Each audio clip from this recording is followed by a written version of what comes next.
Hey, good evening, ladies and gentlemen. Thank you so much for being here, both those of you who are here in the auditorium as well as those who are out watching us in the virtual space. Tonight is a significant milestone for the Adams Presidential Center, and we're transitioning tonight from planning to execution. And of course, we're also celebrating the birthday of John Adams. Just a little over 2 years ago, the mayor held a media event to announce the establishment of the Adams Presidential Center.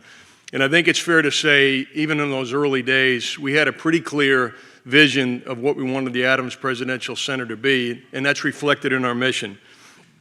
We wanted to share the history of a great American family.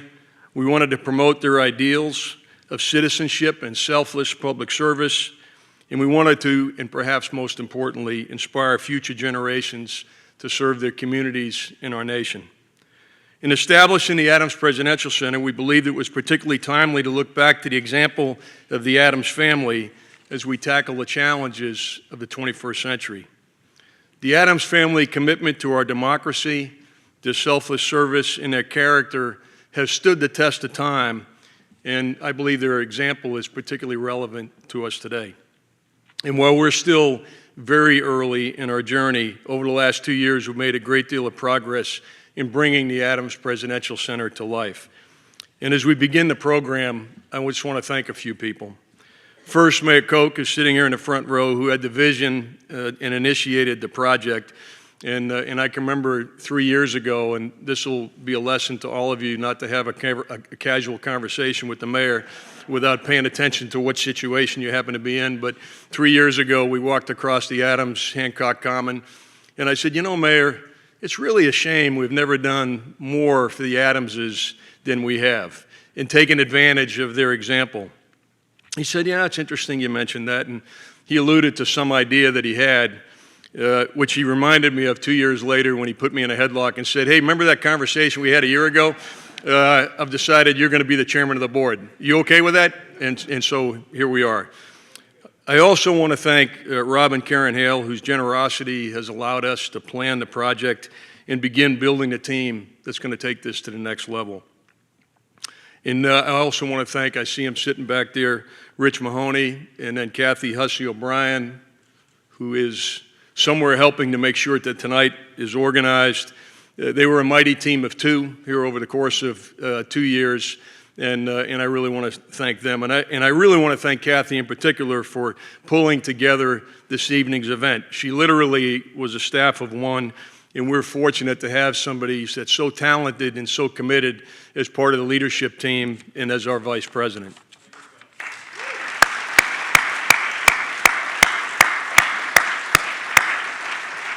Where is Kathy? We'll play the tape back for her, and she'll have a chance to see this. I also want to thank the board of directors who have given generously their time and talent to the project, and several are with us tonight. Our treasurer and executive committee member, Catherine Craven, Danielle Allen, who's responsible for the substance of tonight's program and has brought true expertise and a passion for democracy to the board, our former lieutenant governor and the Honorable Kerry Healy, and Ed Cohane, who has a wealth of business experience right here in Quincy. My most important task tonight, though, is to introduce our new president, who arrived early this month after 9 years at the Truman Center. Kurt Graham will introduce tonight's panel, and he'll moderate tonight's conversation. Kurt has had a very distinguished career as both a historian and as a leader. That 9 years at the Truman Center demonstrated that leadership experience. But I would tell you tonight, and I know I speak for Catherine and other members of the board, we didn't select Kurt to be the president of the Adams Presidential Center because of his leadership. Frankly, that would have been a criteria for anybody we selected, for his expertise or his experience. We selected him because of the vision and the commitment and the energy that he showed for the Adams Presidential Center and the project. He saw immediately when we spoke to him the potential of the Adams Presidential Center to contribute to the public square. Not only here in Quincy and in the Commonwealth, but frankly, as a national initiative. And for the first time, as part of an Adams Presidential Center event, I would ask you to please join me in welcoming Kurt Graham, the president of the Adams Presidential Center.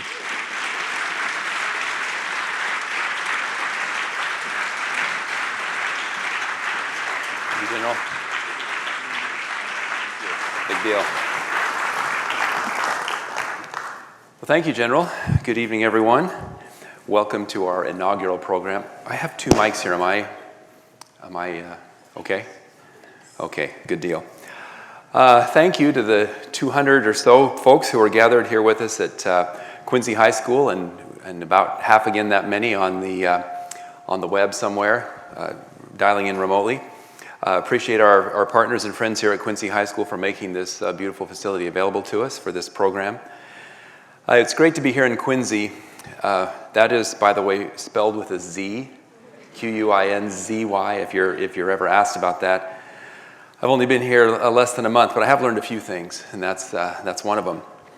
Whether you're joining us live or virtually, let me draw your attention to our website and social media accounts where you can follow us at Adams Presidential Center on Facebook, Instagram, YouTube, X, and LinkedIn.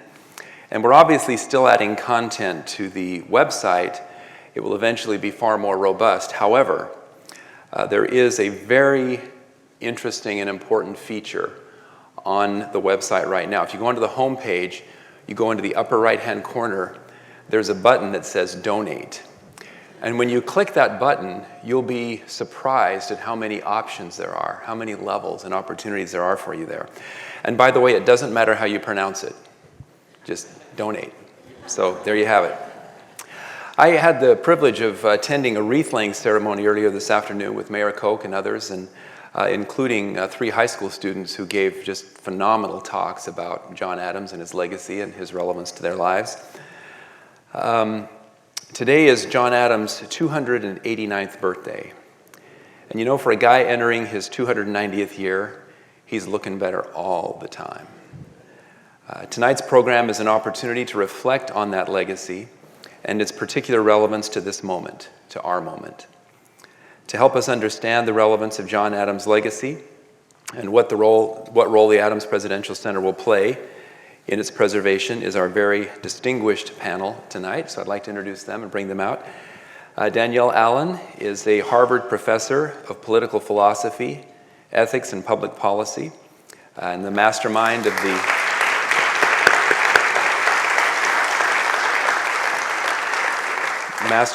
the Educating for American Democracy initiative that you'll hear more about yet tonight.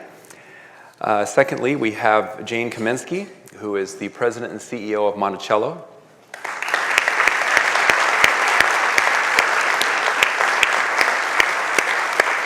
And finally, Jeffrey Rosen, who is the president and CEO of the National Constitution Center in Philadelphia.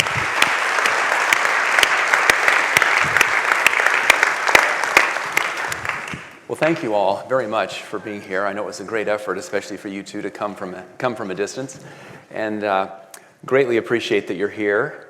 And what a way to kick off our programming effort, to have 3 of the. I mean, I could have spent another 20 minutes going on about the backgrounds of these people and all the great things they've accomplished, the important books they've written. But suffice it to say, this is a high-powered, high-octane panel, and you're in for a treat here tonight.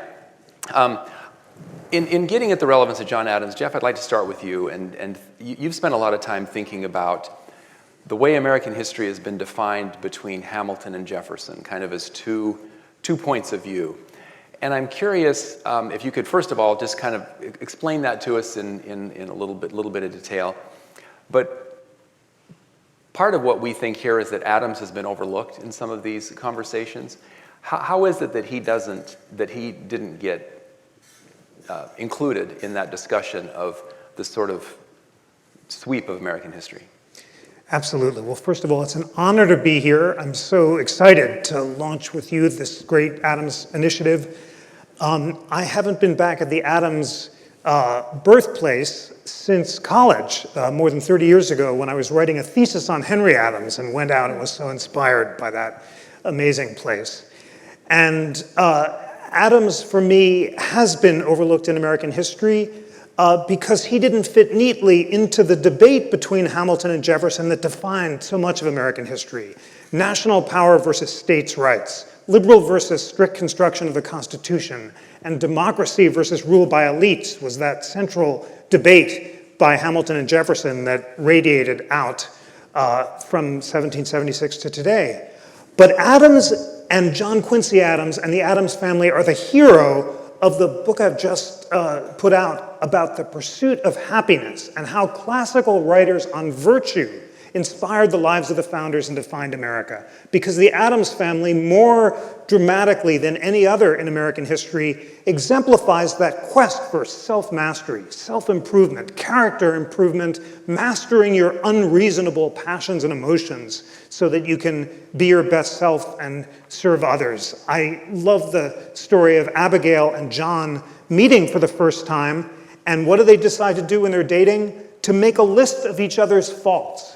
And they're getting this from Pythagoras, who has a system of self-accounting, which Ben Franklin channeled, and Abigail, recognizing that John is, considered the most arrogant man of his time, said, well, some people are just intimidated by you because you're so brilliant.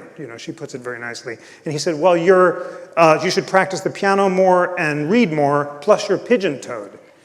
And she says, I'll work on my piano, but a gentleman shouldn't comment on a lady's posture.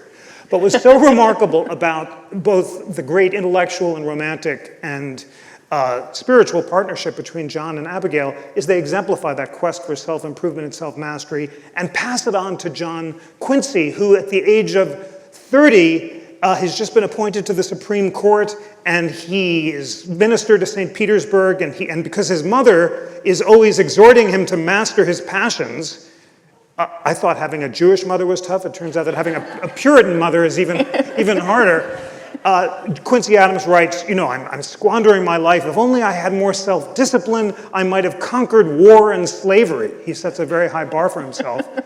But then he does it. And he has a dark night of the soul. He loses the presidential election. His oldest son commits suicide. And he, after spending a year reading Cicero in the original and reading the Bible, converts himself into the greatest abolitionist of his age and introduces a constitutional amendment to end slavery and denounces the gag rule on the floor of Congress and dies on the floor of Congress whispering Cicero's words, I am composed, kind of the exemplification of self-mastery in the public good that is his ideal. So I share all this to really say how extraordinarily important I think it is to resurrect the Adams tradition of self-mastery, self-improvement, and constitutionalism, which is the Adams' greatest contribution. John Adams, among the framers, is the most important champion of the separation of powers. And he drafts the Massachusetts Constitution of 1780 and insists on a strong executive and a bicameral House and an independent judiciary. And that proves to be the wisest lesson of American constitutionalism. Even more important than a Bill of Rights, which the Massachusetts Constitution also has, is separating powers. Because all the Adamses have a dark view of human nature, and they believe that men are not angels, but are constantly struggling for ambition and fame. Adams uniquely recognizes the danger of oligarchy and is worried about people voting for rich oligarchs and surrendering their liberties in exchange for cheap luxuries. And all the Adams is constantly worried that America is going to go the way of Greece and Rome because we'll surrender our liberties and our constitutional principles for to dictators and Caesar on horseback. I'll end. I hope I'm not going on too long, but I'm really keyed up about working with you to defend Adams.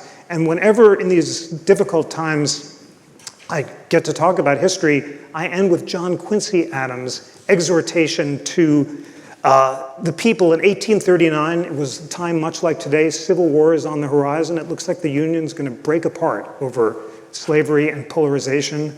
And Quincy Adams quotes the book of Deuteronomy and says that we must cleave to the principles of the Declaration of Independence and the Constitution and educate our fellow citizens about them. Unless we do that, democracy will fall. And then he literally quotes Deuteronomy and says, take these principles as frontlets between your eyes, bind them to your hands and arms, whisper them to your children before you sleep, make them the principles of your political salvation. And that's how important it is that we learn about the Constitution and the Declaration, and that is why there is no better spokespeople for the urgency of education about the principles of the Constitution and the Declaration than the Adams family. Well, thank you, Bravo. Jeff. That's terrific.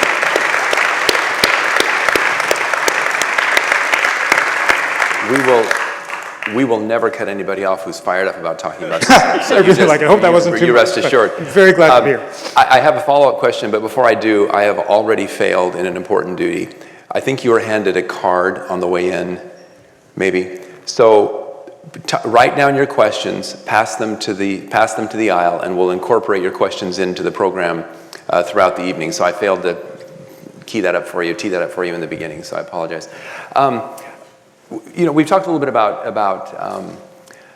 the sort of Hamilton-Jeffersonian split. Let's talk, Jane, for a minute about Adams and Jefferson, and that sort of, I feel like he has a split with Hamilton, but then he also has this on-again, off-again, on-again relationship with Thomas Jefferson. Tell us a little bit about that and why that's relevant.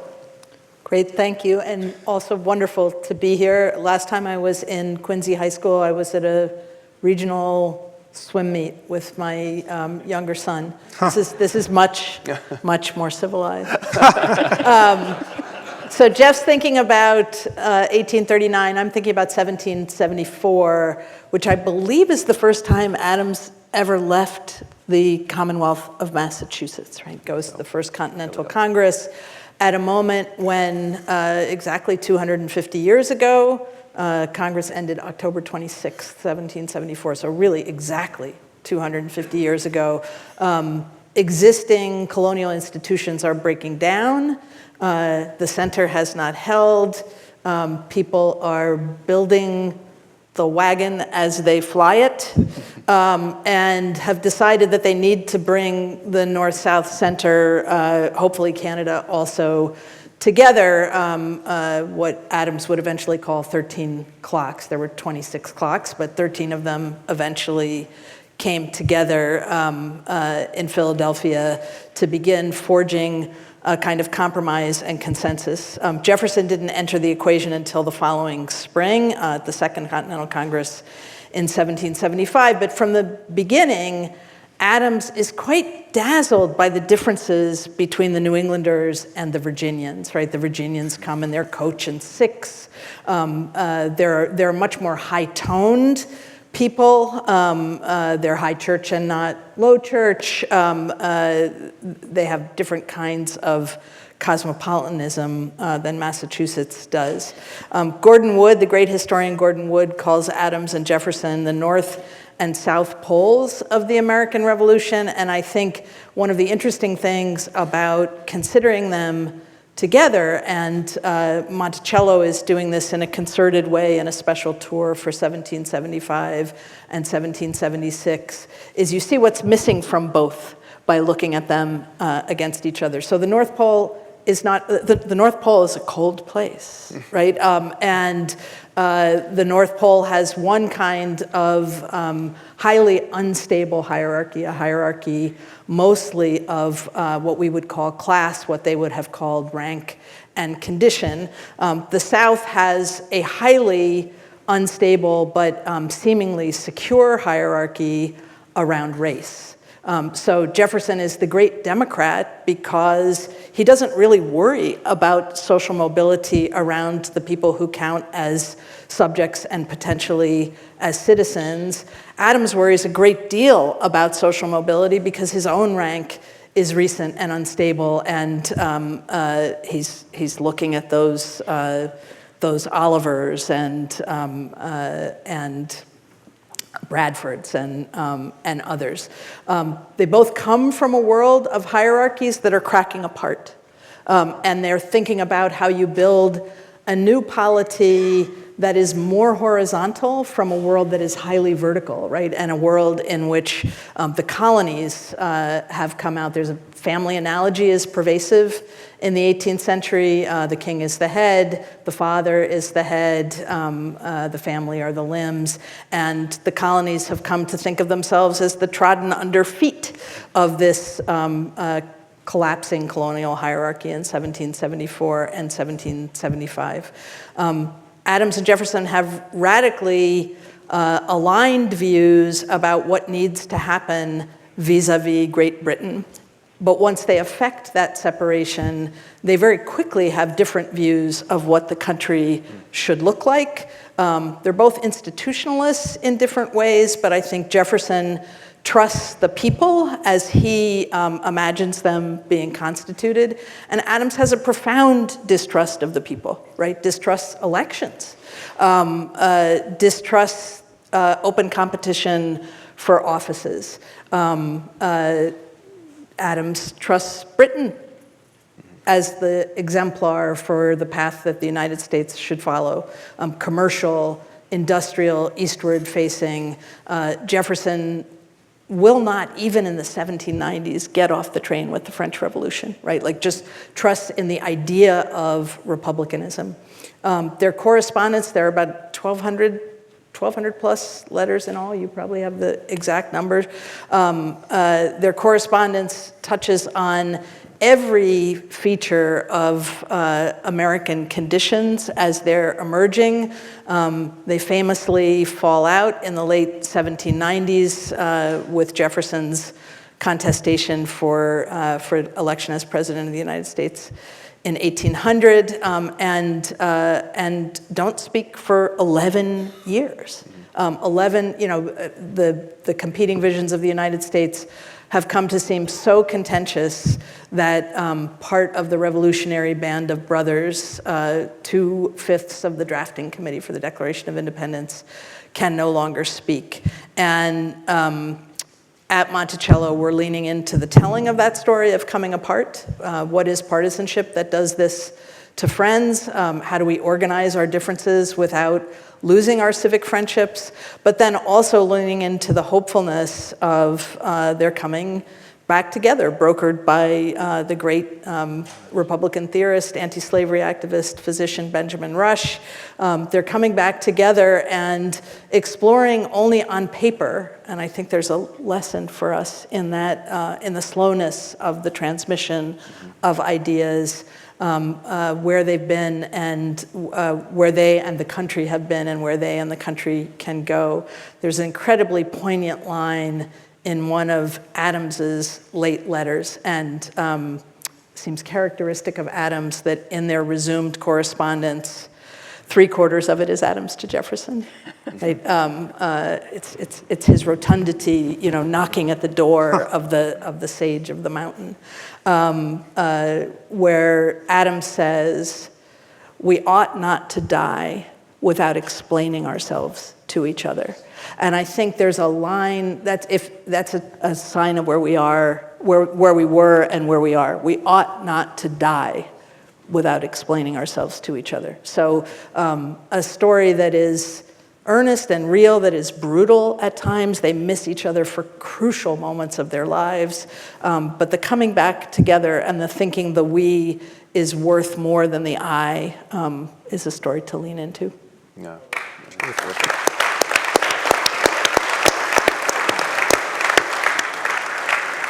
Well, taking that sweeping view of American history as it's been explained by these two, Danielle, by the way, is one of the leading authorities on civics education in our entire nation and has led a very important effort for the Educating for American Democracy initiative. And we have some partners from that effort here tonight, and we'll maybe have a chance to introduce them a little bit later. But Danielle, when you listen to this conversation and when you think about what it is we're trying to do to kind of reinvigorate the understanding of civics, how does Adams play into that? What is it that he brings to this moment that makes him useful to the effort that you and others have launched?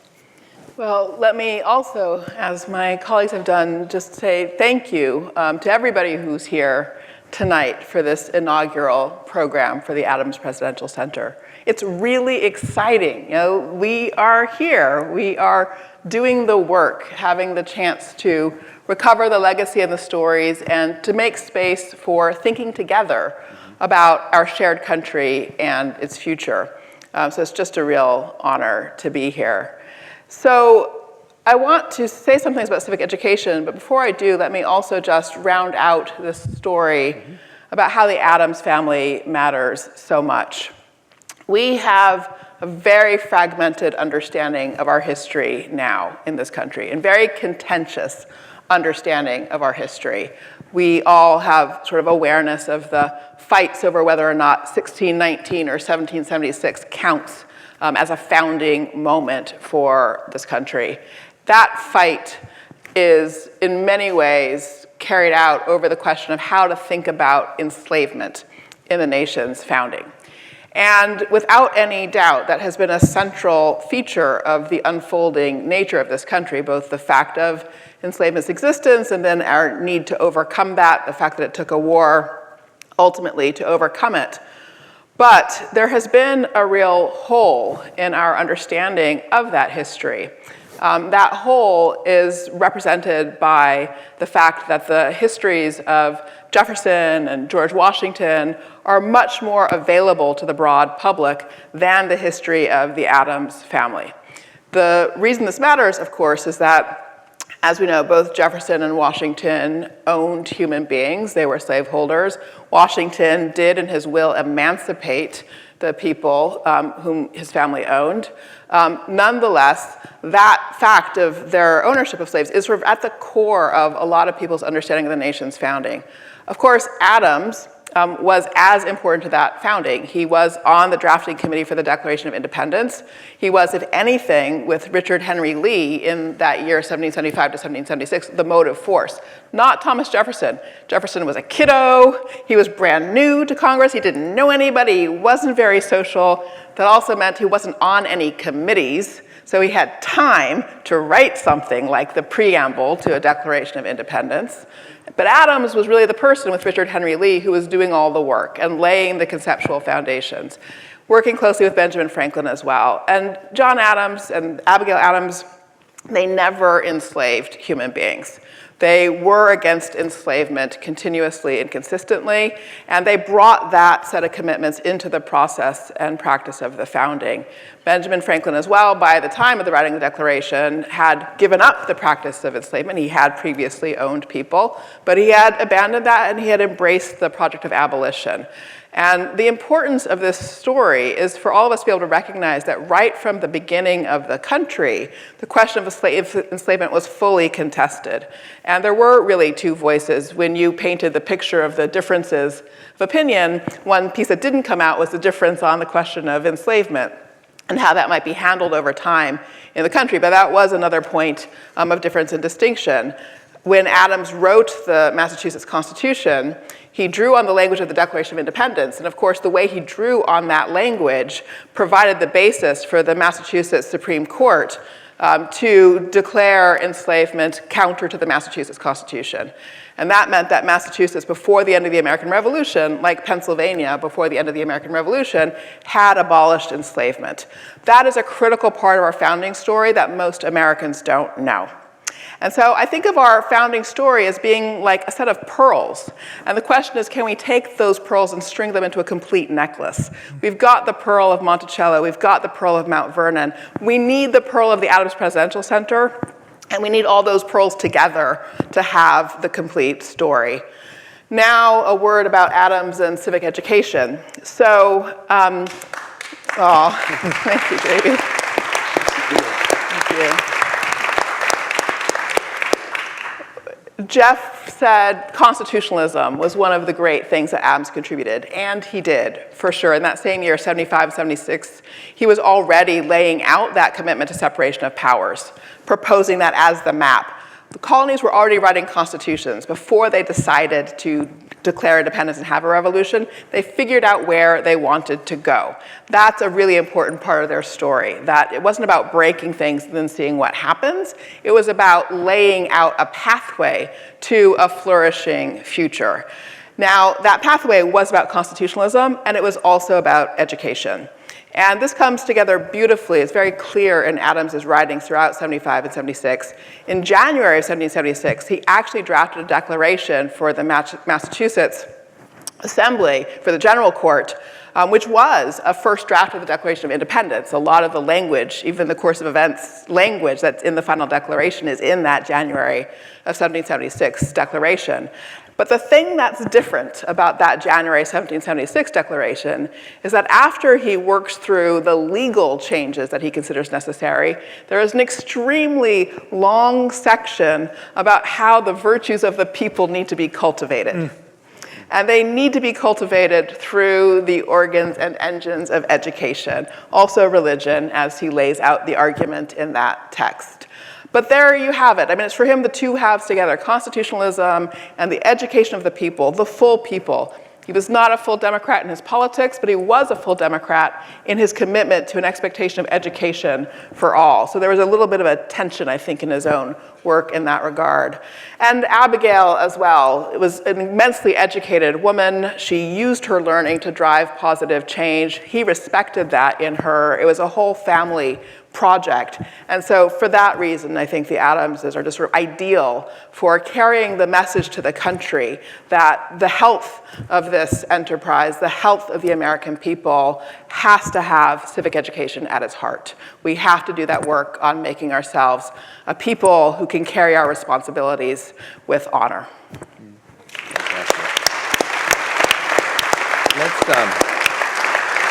Let's carry that forward just a moment. You think about, she's just explained education and constitutionalism, right?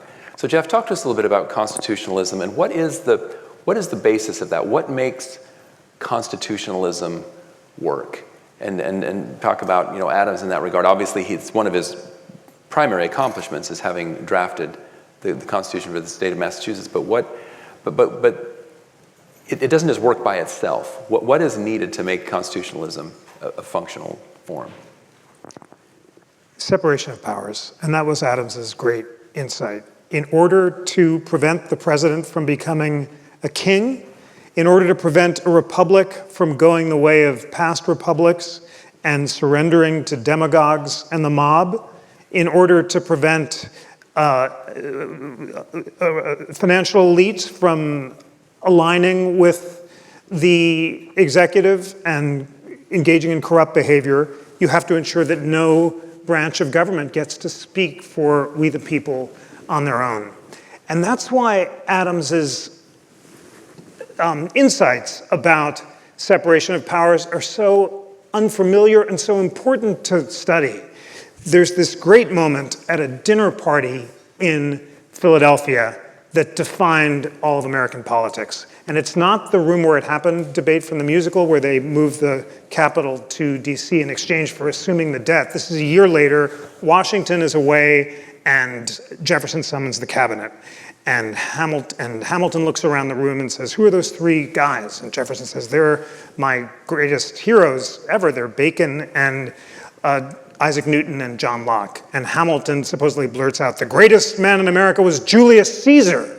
And Jefferson scribbles that down. And then later they're having dinner, and Adams says, "Purge the British Constitution of corruption, and it would be the greatest in the world." And Hamilton blurts out, "Purge it of its corruption, it would lose its perfection. As it is, the corruption is necessary to ensure its perfection." And so Jefferson's convinced that Hamilton is a demagogue built on corruption as well. What both Adams and Hamilton are getting at in their praise of the British Constitution is that you need a strong executive to resist the self-interested behavior of the popular and aristocratic branches. And they disagree about what to do. And Adams famously, when he learns that the human impulse to be famous is our animating passion, he decides that all offices have to be hereditary. Imagine what he would make of Facebook today. Just that desire for attention and for prestige is so important that he doesn't trust popular offices and wants to make them hereditary in order to resist corruption. This is a completely unfamiliar way of thinking about constitutionalism in a world that exalts democracy above all, but at a time when democracies around the world are facing threats of populist authoritarians who concentrate power in one place, who undermine the separation of powers and the independent judiciary, who assault legislative prerogatives and who attack their critics. Suddenly, we may be seeing the wisdom of some of Adams's classical insights about the urgent importance of sustaining separation of powers in order to sustain the rule of law and constitutionalism. It's very difficult, as Danielle so eloquently said, and I have to say what an honor it is to be part of this discussion with these great scholars thinking about the relevance of Adams today. It's difficult in America today both to question pure democracy, and also it's impossible to talk about politics. And at this terribly challenging time for the Republic, it seems as if the fear of civil war is once again in the air. But it is possible to talk about history, and I'm convinced that Americans can learn history deeply and can debate complexity. And that's why going back to first principles is so important. One of Adams's favorite passage was from Machiavelli's Discourses on Livy, which said that a return to first principles is necessary to sustain the Republic. And Livy is noting that the Republic always falls to empire and aristocracies fall to oligarchies. The way to prevent that democratic backsliding, which we would today call backsliding into populist authoritarianism, is to return to first principles. That's why Livy says that Brutus had to kill his own sons. When they threatened to resurrect the empire, he had to punish them by killing them in order to establish that devotion to democratic principles. Adams, of course, never went that far, but he did quote that passage from Livy, and it was inserted into the Virginia Declaration of Rights, which said that unless citizens return to first principles of prudence, temperance, courage, and justice, then the Republic will fall. My experience at the National Constitution Center is you can talk about all this stuff with people around the country, in Elkhart, Indiana, in Cooksville, Tennessee, groups of adult learners and kids. People are hungry to return to first principles, to talk about history. Of course, the way to do it is through storytelling, and that's why all of us are telling you the riveting biographies and struggles of John and Abigail Adams and their families, because that's the way we can get into the history. But debates about constitutionalism are no longer abstract. They're of the most urgent importance in sustaining the Constitution of the United States. And to tell that story, there's no one better than John Adams. You know, I think this, what we're learning tonight is between John and Abigail's dating practice and his desire, you know, his decision not to kill his sons is we're not going to get advice from him about dating or fatherhood. Maybe that's... Absolutely. We can leave it at that. My sons have the same reaction. Same impression. Several of the comments from the audience have been, and we hear this a lot, even in the media today, is people say, well, we're a democracy. Well, no, we're a republic. And no one seems to really land on definitions of these words. And that's why with the constitutional republic, I mean, we do need to define these terms. Jane, talk to us a little bit about that. How would you define for the audience the difference between a democracy and a republic, and how we and the Adams fit on that scale? So the way the Educating for American Democracy Leadership Consortium threaded this needle was to talk about constitutional democracy. America has had very few experiments with direct democracy. The Pennsylvania State Constitution of 1776 is probably the closest. Unicameral legislature with one-year terms, an administrator, not an executive, and all bills of consequence have to be debated agora-style by voice in the public square. Such a thing collapses of its own. It's a feminist editorial collective, right? Okay, this is not a group that got that. No. You know, when everything is flat and everything is consensus, and you have to talk about everything from the shape of the table to whether you do or don't serve hummus in the middle of the Gaza war, you really can't get very far, especially over an extensive republic. So our democracy has always been mediated by institutions, but with increasing belief and capacity for the power of a wider range of people, right? Universal white male suffrage by the 1830s, women and people of African descent advocating for full citizenship, some of them really Abigail in some ways from the 1770s, black people in Massachusetts by petition as early as 1773 and 1774. So the number of Americans who count as citizens and participants in this constitutional democracy grows. I think it's important. Educating for American Democracy is a at least center-right to center-left coalition. It's a broad cross-ideological coalition, and it was very important to our thought partners on the right that we recognize that we are not a direct democracy and have generally not striven to be a direct democracy, and very important to our thought partners on the left to recognize the power of the American people and to get as close to empowering, capacitating as many kinds of capital C and small c citizens as we can.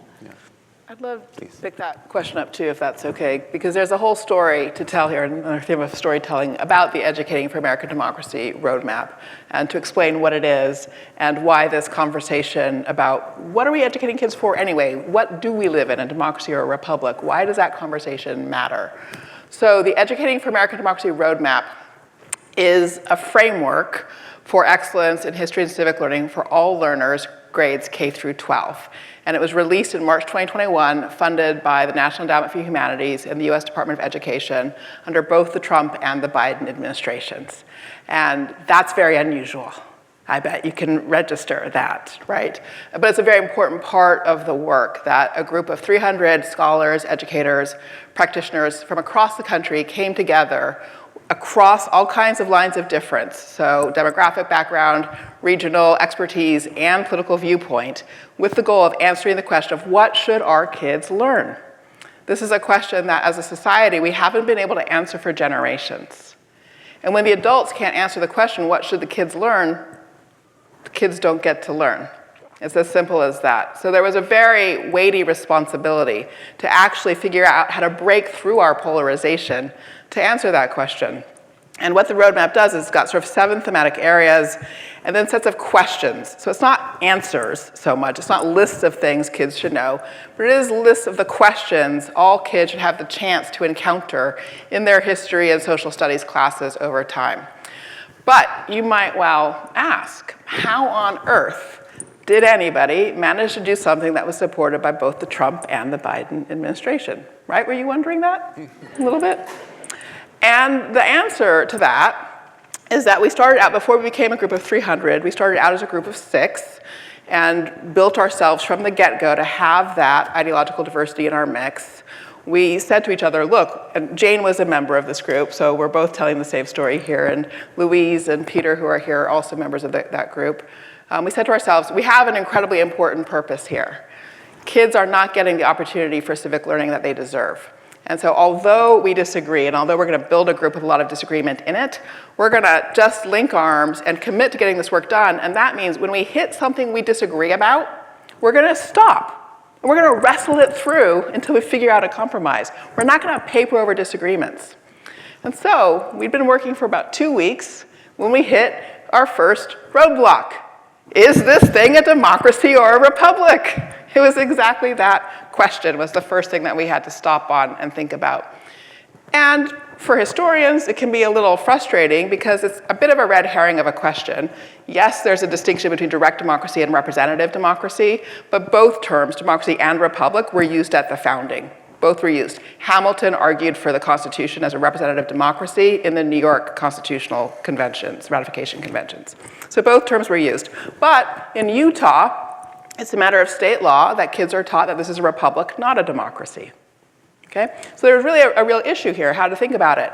And so exactly as Jane said, we sort of talked and wrestled. I think it took us about 2 weeks to wrestle this through. We came to the recognition that for our colleagues on the right, the word republic communicates values of constitutionalism, rule of law, order, and structure.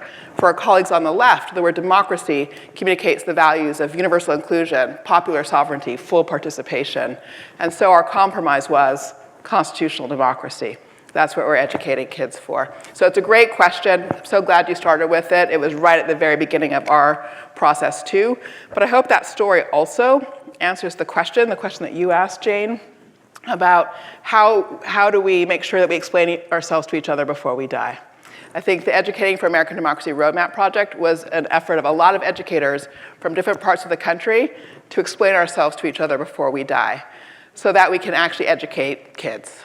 So we'll tell you more about this project, but just for your awareness, you can look it up online and you'll see it. It's, schools in about 19 states are piloting curricula based on this roadmap. So it's a quiet effort to build civic learning infrastructure for the 21st century. It's a tremendous effort. Turn to a question from the audience here that I think dovetails on this a little bit. Talking about the Adams and their, as orators, they brought this need to deliberate, and you've just sort of given us a great example of that, to deliberate on issues in the legislature and in public on behalf of the people they represent. So, two-part question, explain why public deliberation is essential to a robust democracy, or we would say constitution. Or what can we do to promote public deliberation in our local legislatures? I mean, how important is that concept to what we're talking about here? Well, it's central. George Washington wants two things to prevent the republic from descending into faction. And he wants them both to be taught at a national university where people will set aside their parochial biases and converge around the principles of the Constitution and also the habits of deliberation. Unless people can learn to disagree without being disagreeable and can listen to differing points of view, then we'll descend into Rome and violence. The Adamses are the greatest spokespeople for deliberation and rhetoric, because Quincy, of course, was the first Boylston professor of rhetoric at Harvard. And the gift that John sent to Jefferson to reconcile after their long break was, he called it a packet of homespun. It was Quincy Adams's Lectures on Oratory, which was the classic text for a century. And they're all about how to master the passions, how to give effective speeches, not by succumbing to anger or to demagoguery, but persuasive argument. And kids learn this for much of American history, and it's striking that the fact that that's fallen out of public schools, where people just learn how to debate and to make arguments on both sides, may be responsible for a lot of our current vexations. We've found at the Constitution Center that it is so difficult to talk about politics today, but it is very possible to talk about constitutional issues and the habits of deliberation. And you do that by bringing together liberals and conservatives to debate and discuss every clause of the Constitution, discussing what they agree about and disagree about. So this amazing online resource, the Interactive Constitution, has 160 of America's greatest scholars, like Justice Amy Coney Barrett and Neil Katyal, with 1,000 words about what they agree the habeas corpus clause means, and then separate statements about what they disagree about. And we do that in this podcast that I do every week, We the People, bringing together liberals and conservatives for civil debate, in this great new Khan Academy course that we've done with Khan Academy on the Constitution, Constitution 101, which just launched, and I'm delighted to report, I just found out today, the most popular video in this Khan course, which has just been live for a month, is the civil dialogue discussion, how to have a civil dialogue. And it begins with Justice Stephen Breyer talking about the importance of civil dialogue, and that requires articulating both sides before making up your own mind, learning to disagree without being disagreeable. When you're talking about the Supreme Court, reading the majority opinion and the dissent, and being able to argue both sides.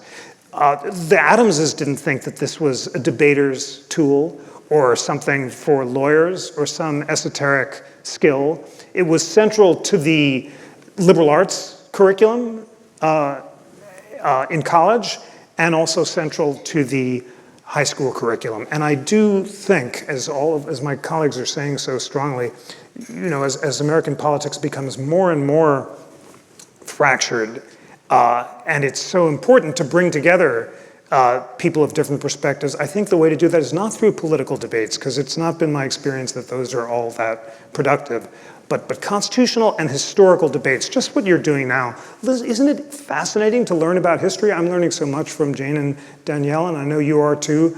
Just bringing together people of different perspectives, and including historians and scholars of different perspectives, to model this kind of debate and dialogue, and teaching kids to engage in this kind of dialogue is necessary for the future of the Republic. If I can offer a friendly amendment, I think one of the places that the Adams example really shines is in private disputation as well as public, right? We overstate the Puritan legacy in New England and in American history, but one of the places it really matters is the literacy and intellectual capacity of women. 70% of women in New England could read by 1700. You know, this is unheard of in the history of the world. And so family culture, while not egalitarian in the ways that we would recognize it, is robust, right? The family is the little commonwealth in Puritan terms, and it's where you learn the habits that you take out into the market, the public square, your political life.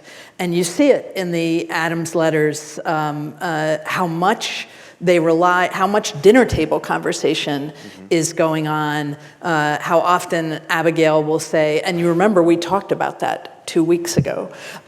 So this sense of a family culture also that is rife with the exchange of ideas, where children are seen and heard, and where women are seen and heard. That's not the Virginia case, right? The Virginia women play a very different role. And I think it matters that we have this quartet of silhouettes and not two, and that we think of that faculty for democratic deliberation as coming out of households as well as political spheres. And talk about that too, Jane, because I think when we think about presidential centers, presidential libraries, presidential homes and estates, and wherever else we celebrate the American presidency, which is in a lot of places, fortunately, I think that, you said to me the other day that the Adams Center is somewhat unique in the sense that it's focused on a family and not just on a single president or even a pair of presidents in this case. What is there to say about that? Because, for example, at Monticello, Jefferson's wife died. He was only married for 10 years. We know about Martha Washington, but really, it's not the same as it is with Abigail, for sure. Yeah, and it's not, there is a wave of scholarship and popular history around First Ladies, much of which is terrible. It's not, I think what's wonderful about treating the Adams legacy as a family legacy is the women's roles are not decorative, right? They resist decoration. They're bold. They're pioneering. They're disputatious. And I think Adams is a quite singular case. John Adams is a quite singular case in the history of the American presidency where the line of descent goes upwards, right? Where his son is a more full embodiment of everything an American can be and do politically, has, among other things, I think the second greatest, if not the greatest post-presidency in history. That's a rising family story, and it takes all hands. And to me, thinking about the Adams Presidential Center as one that talks about a family culture, when you have Abigail Adams, Louisa Catherine Adams, you don't just add the women and stir. The women are baking the cake. Yeah, great.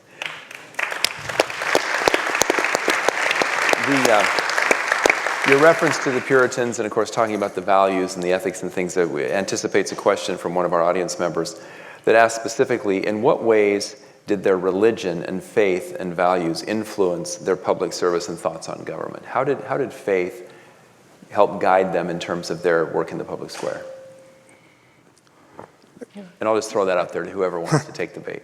I think we probably all would share a similar message on this. It was very important to them, without any question. They were pious people, and I mentioned the the text, the declaration that Adams drafted in January of 1776, it's a bracing read for a modern sensibility.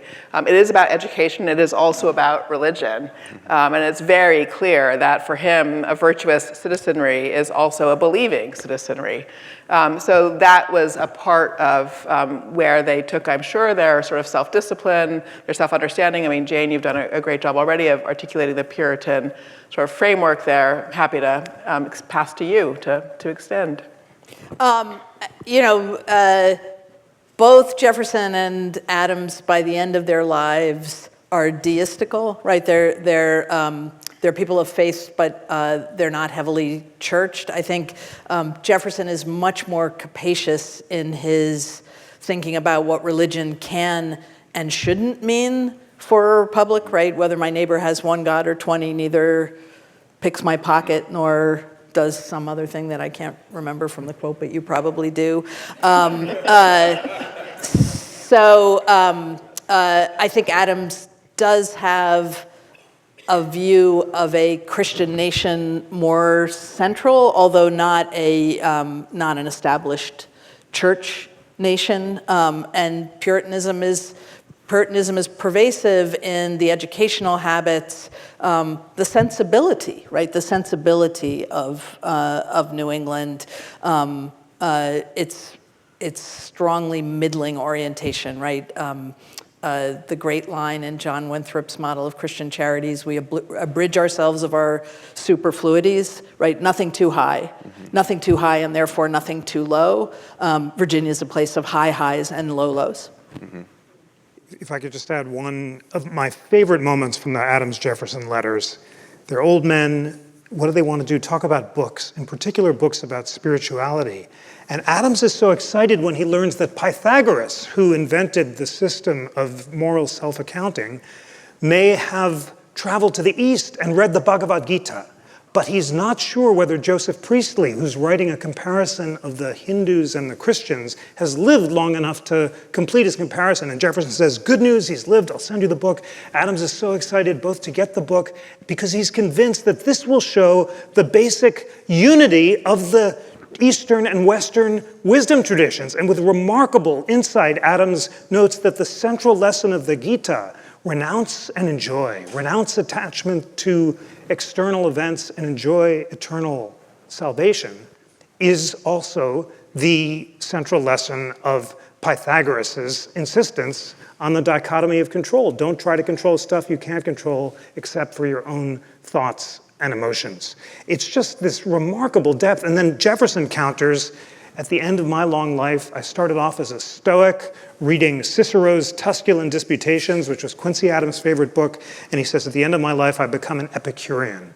And by that, he means not wanton hedonism. That's a libel on Epicurus by the Stoics. It's the rational contraction of desire so that we can virtuously meet them. I mean, just to see the depth of their lifelong learning and the fact that they're learning and growing. Oh, and then Adams sums it all up. He says, my mature spirituality can be expressed in the hymn of Cleanthe, which is embodied in the idea, love God and all his creatures, rejoice in all things.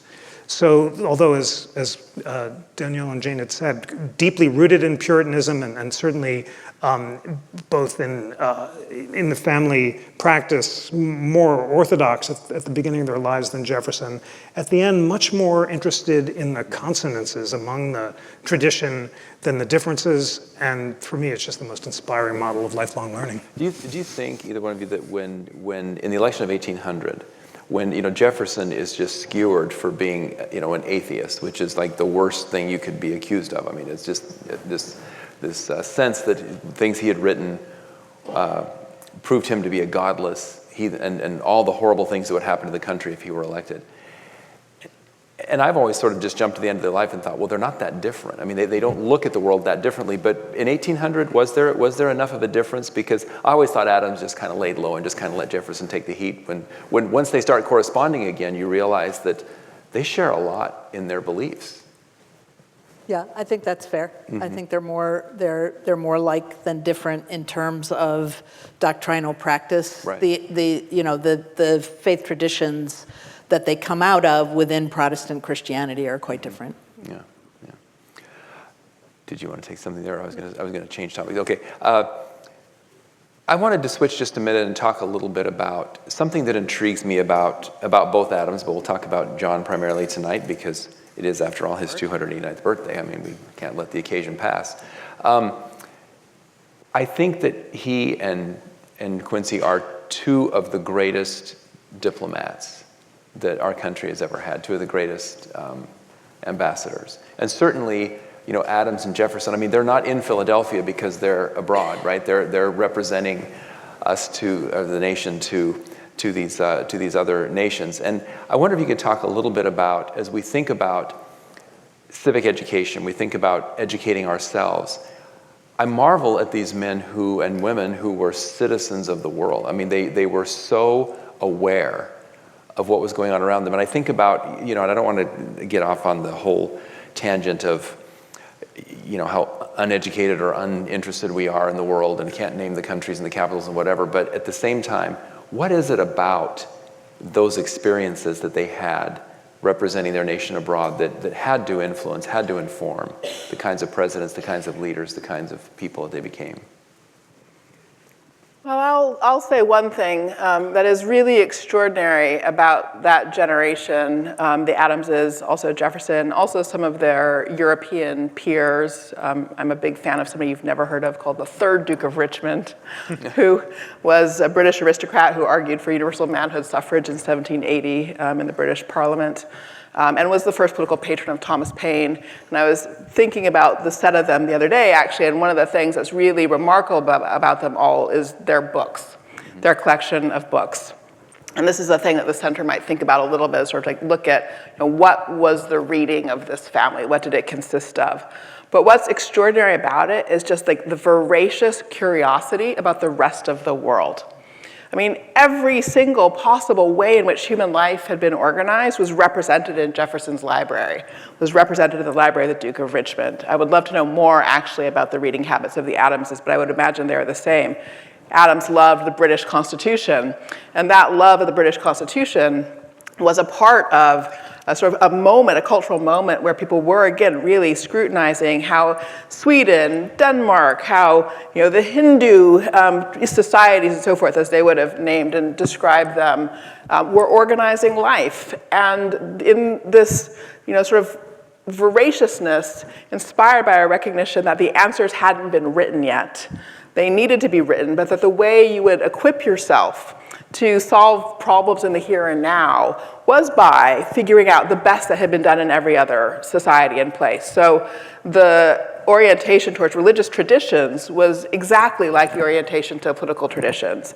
At the end of the day, I think success as a diplomat is, in some sense, that is part of what makes that success possible, because there's a just sort of immediate desire to know, to understand, to learn from, to take the best of. And so I think that made them in various ways sort of very respectful participants in the societies of others when they were abroad. But again, it's just sort of that voraciousness to fully understand the whole range of the world really distinguished that era. Our roadmap does have a theme in it, America in its global context. And so we're trying to figure out how do we revive that voracious appetite for rising generations. So the 18th century term, the Republic of Letters, the Republic of Letters is a real place, right? They're reading each other and writing to each other. There's a fantastic digital humanities project out of Stanford that's mapped all of the places that Franklin sent and received letters, and they're all over the world. I think in the British American colonies of the 1770s, so before Jefferson or Adams gets on the boat, there's a poignancy about the Republic of Letters because this place is so unbelievably provincial, right? They can read about these distant worlds. The Harvard College curriculum, the William and Mary curriculum, is Latin and Greek and is heavily invested in these worlds distant in time and in place. But until the First Continental Congress, very few of them have left their home colony. So when we think of those journeys of diplomacy, they're both, a small skip from already participating in the Republic of Letters, and a huge leap, like going to the moon, and experiencing the places that they've only seen in black and white, and their letters with each other when they're in London and Paris shows some of that tremendous cultural dislocation. These are wildly provincial places in some ways in the 1770s and 1780s, even as they have commodities, including books and ideas from all over the world. Mm-hmm. That's a great point, Jeff. Just to echo both the observations about the Republic of Letters and the importance of deep reading. Of course, foreign policy is central to John's presidency, and his decision to make peace with Britain in the Jay Treaty, which lost him the election of 1800, was an example of principled moderation that saved the Republic.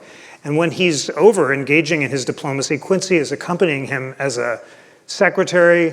Abigail's worried that Quincy's checking out women in the streets, that he's not mastering his passions. But based on that, he becomes, of course, the great diplomat, minister to St. Petersburg, writes the Monroe Doctrine, and views America's global role as central to its domestic success. But Danielle puts it so well about just how inspiring their deep reading is. And I have to share that what got me into this project of trying to figure out what the founders meant by the pursuit of happiness was discovering an amazing reading list that Jefferson would send to anyone who asked him when he was old how to be educated, kids who are going to law school or adults. And it's inspiring both because of the range of the reading and the schedule that he prescribes. The range is international, and it's in French and Greek and Roman, and it's moral philosophy and political philosophy and science and novels. But the schedule is even more striking. You have to get up before dawn, read moral philosophy for 2 hours, watch the sunrise, read Locke and Sidney and political philosophy until lunch, then ancient history and light science, then dinner, then you're allowed some Shakespeare and poetry, then to bed 12 hours a day, 7 days a week. And it was that reading list that inspired me to do this crazy reading project during COVID, where I tried to follow the Jefferson schedule and got up every morning before sunrise, read the moral philosophy, wrote sonnets after watching the sunrise. It was this crazy kind of project. And then it turns out that Quincy Adams wrote sonnets too. There's something in the air. But I'm saying this in a serious way because the takeaway for the project for me was rediscovering the transformative power of deep reading. Because I'd fallen out of the habit of reading because I'm so addicted to these screens like everyone else. And just the unexpected discipline and habit and practice of getting up every morning and reading changed my life. It changed my understanding of the founding and how to be a good person and a good citizen.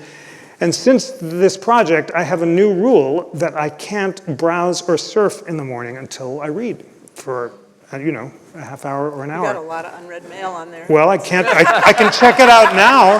I can look at it now, but I can't do it tomorrow morning because I got to do my reading. And you know why I'm sharing this? Because it's meaningful. But often when I'm tempted, as I am every morning, to swipe left to the email and not to I do read on a Kindle, I think of Adams and Jefferson and how they were just in their 80s, eager to learn and read.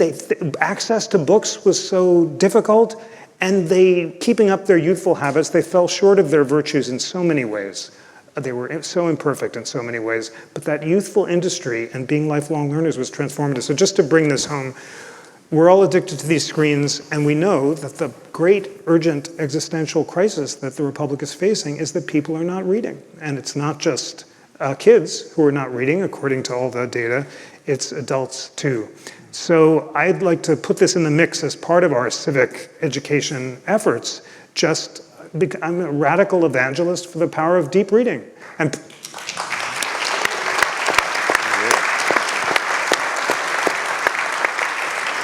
So you're the only person I've ever met, Jeff, who said that COVID made you a poet. That's really... It did. Who knew? Who knew? So are these sonnets available public? I mean, are they going to show up on a website? They can. There are a few in the book. I started each chapter with one. And if anyone wants the complete set, please let me know. I'd be delighted to share them. Great. I want to make one. Oh, thank you. I want to make one final comment about the on the diplomatic score.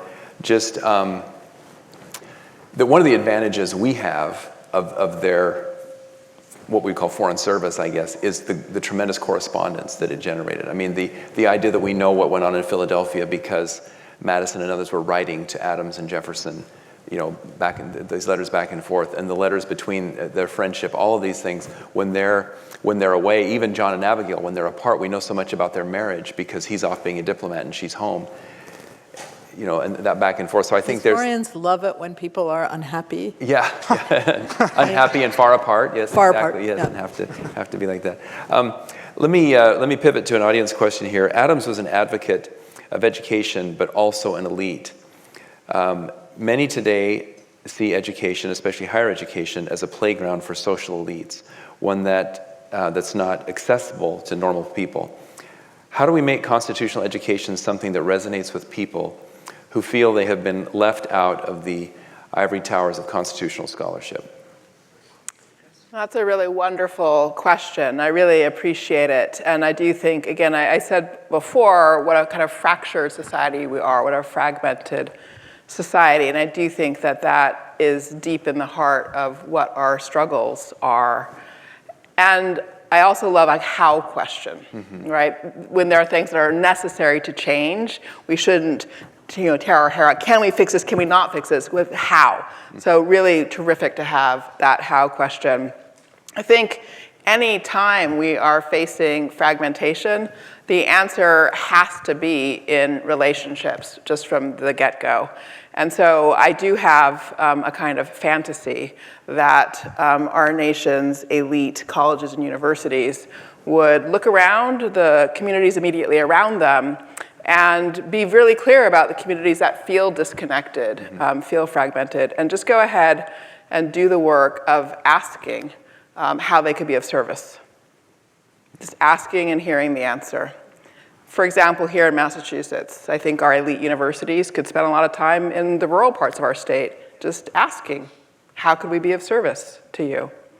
And so I do think, coming back to the spirit of service that we're talking about here, there's a lesson in that for anybody, any organization that holds a role that sort of counts in the category of elite roles, that it is time to renew a spirit of service.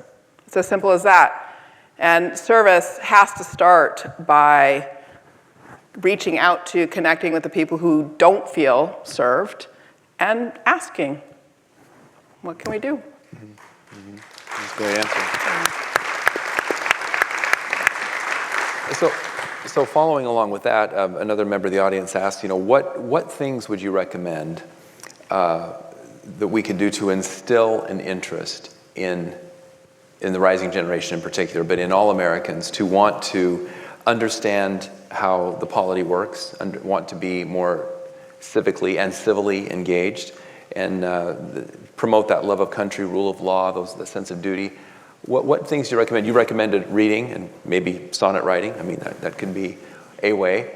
She talked about service. What other kinds of things come to mind? So this is a very active question I'm sure for National Constitution Center, for EAD and the civil society work Danielle does, and for Monticello and the family of historic sites that we belong to. The history habit skews old, right? There's a research firm that we provide data to and get data from that shows us that at Monticello, our visitors are dying faster than we replace them. And one thing that we know about what gets Gen Z and Gen Alpha excited is they want to be co-creators of knowledge and co-stewards of knowledge. They want to be asked questions. The basic equity principle in any kind of research, nothing about you without you.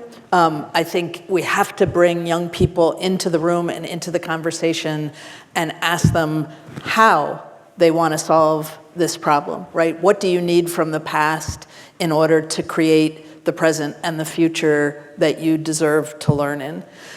So I think any place we can invite our young people into the conversation without, I don't know when I grew this finger, but it's very powerful now, right? Without that kids these days impulse, we have an awful lot to learn from kids these days, and if we started there, I think we would have more productive conversations about how we transmit a vital and living tradition.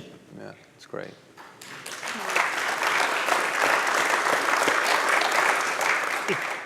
Of course, the way to spark curiosity is the way that it's always been, through storytelling and great teachers and great primary texts. And it's such an exciting time to learn. When I was a kid, I was so full of wonder when I went to the Thomas Jefferson Building in DC, which I think is the most beautiful building of all, at the Library of Congress, with my mom. And I was so full of wonder at the thought that all the books in the world were in that one place.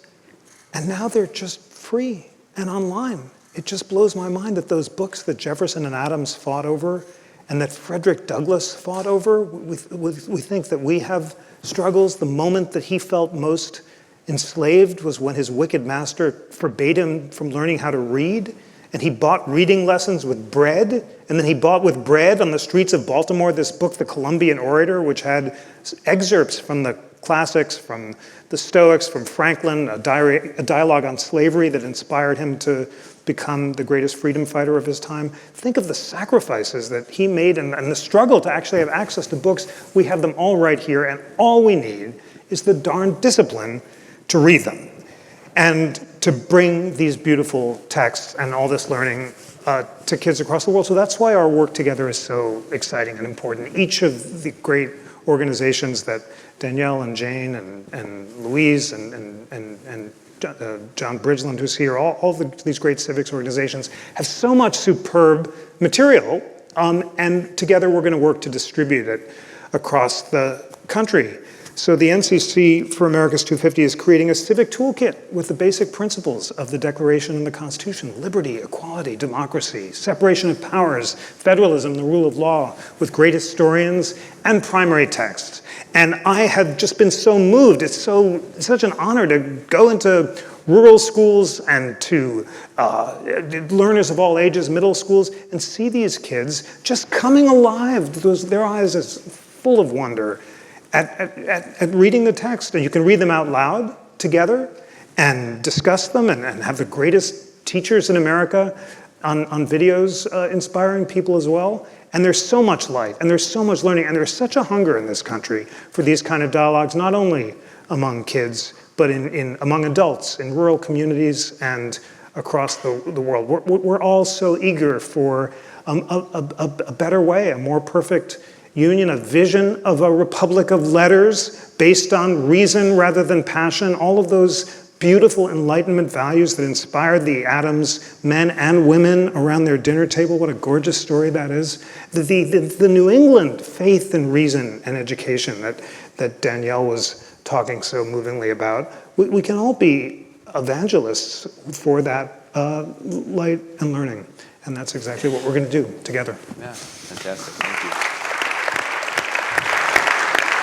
So, several of your questions revolve around whither the Adams Presidential Center. Where are we going? What are we doing? What are the plans?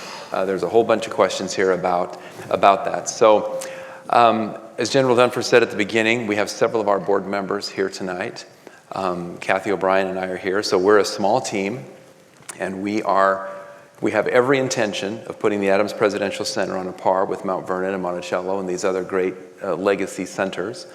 We think that this backdrop merits that, and we think we have every reason to believe we can be successful at this. So I would like to take advantage of the last 10 minutes of the program and get three of the very best consultants you can imagine ever having around the table, and they're free for the next 10 minutes. So I'd like to hear from each of you from your vantage point. You run some of the most important institutions, you represent our great universities.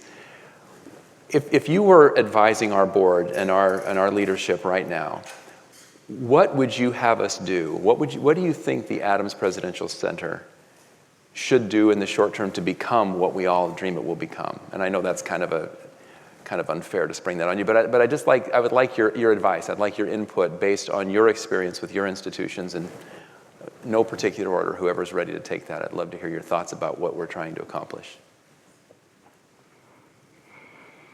Well, I mean, I will start. I've been talking about the Educating for American Democracy roadmap, and so it's very exciting that there is already a partnership developing between the Adams Presidential Center and the Educating for American Democracy initiative, and hopefully there'll be more to share about that very soon, but I would really say putting that effort and energy into being a leading voice for civic education in America, that would be what I would put at the top of the list. Mm-hmm. You knew I was going to say that, so that one's not a surprise. Exactly. And also just to really lift up exactly what Jane and Jeff have been saying, that to be that leading voice for civic education is about that culture of civil discourse and deliberation, the skills of debate, the deep reading, the wrestling with the principles of constitutionalism.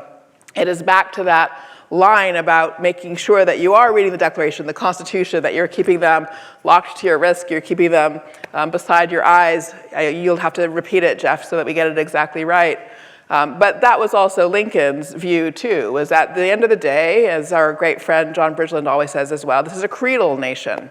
What makes us a people united together is some core principles, the belief in self-government, clarity about what it actually takes to deliver that as a way of life.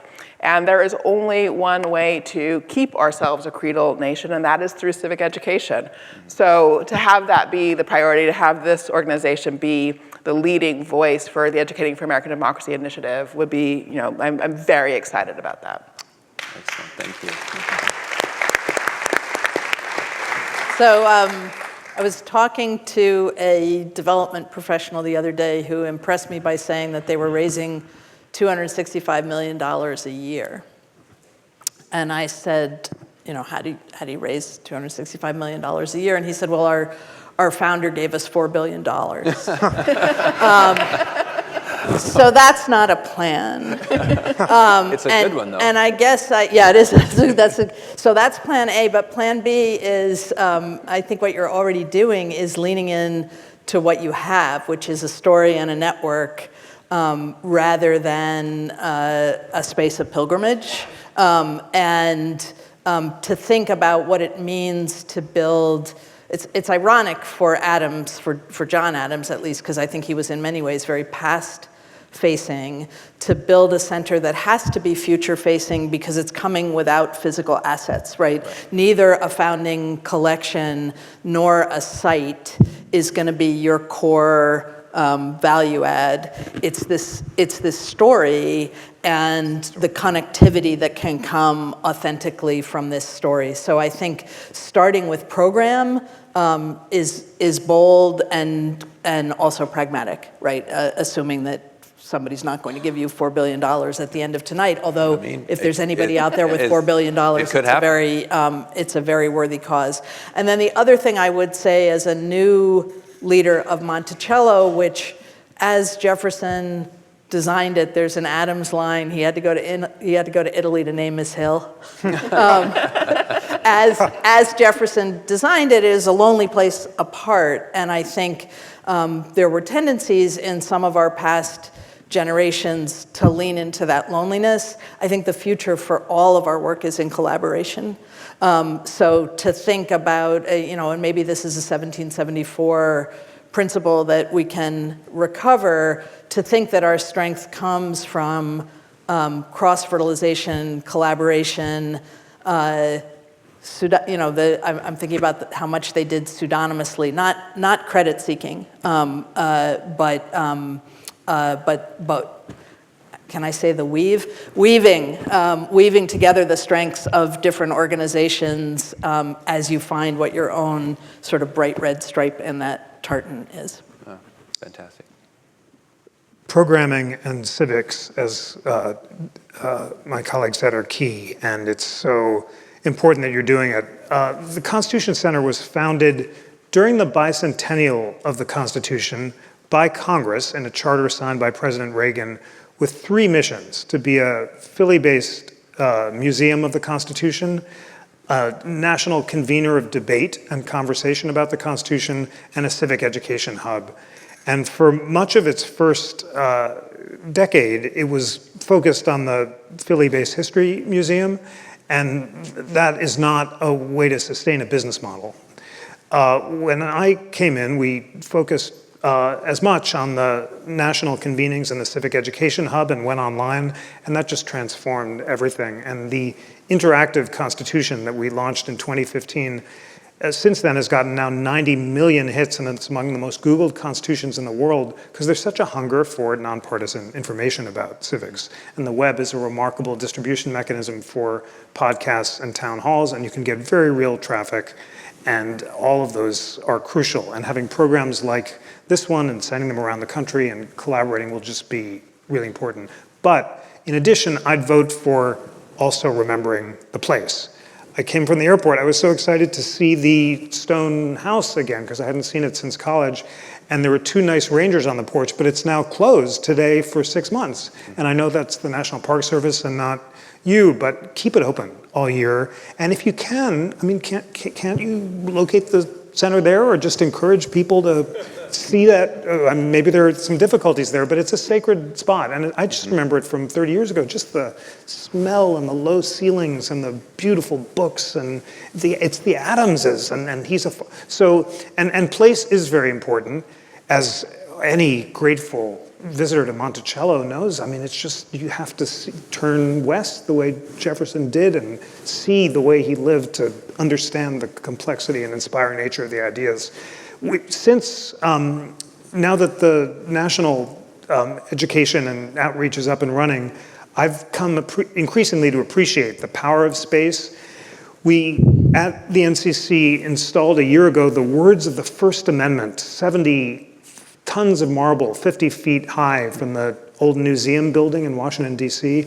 And now all programs take place in this soaring atrium with the words of the First Amendment shimmering behind you, and then you gaze out at Independence Hall. And at the start of all the programs, I invite everyone who's there to look at the words and then gaze out at the hall and just feel the electricity, the spirit, the vibe of that sacred space. And it's extraordinarily powerful. And it is at Monticello, and I think it is here in Quincy as well. These were farmers of Quincy who were lawyers and so forth. So whatever you can do to incorporate the place, I would go for that.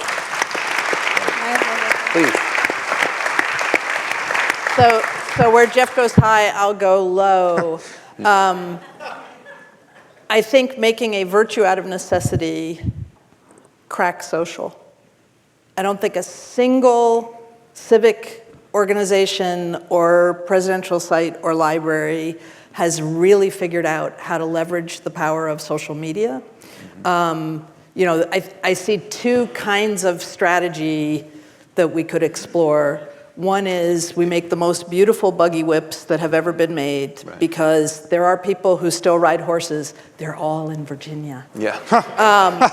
And then the other is we try to figure out where the fish are. I left my phone backstage because I have more discipline than my I'm not checking Greek reading colleague. But I think, you know, how does the deep reading, the civic engagement, the co-stewardship, the co-creation play on TikTok, right? Like if you become known as the site that has the brilliant social strategy, just as these men and women of the Republic of Letters were on the cutting edge of information technology in their day, you will have done something that we really need to emulate. Yeah, that's fantastic. What?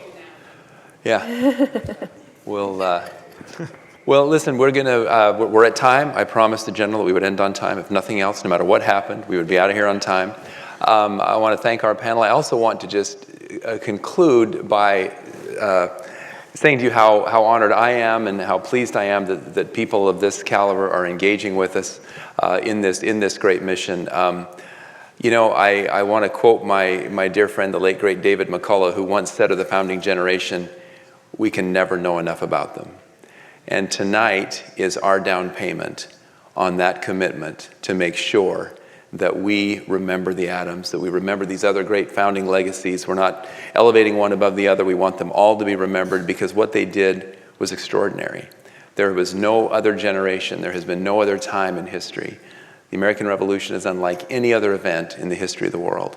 And we are here to commemorate and remember and draw those lessons from that and hopefully play that forward and engage this rising generation that is curious, they're not holding back. They do want to be involved. And I think you've brought out so many brilliant insights and given us so much to think about. So please join me in thanking Jeff Rosen, Jane Kaminsky, Danielle Allen for an incredible panel.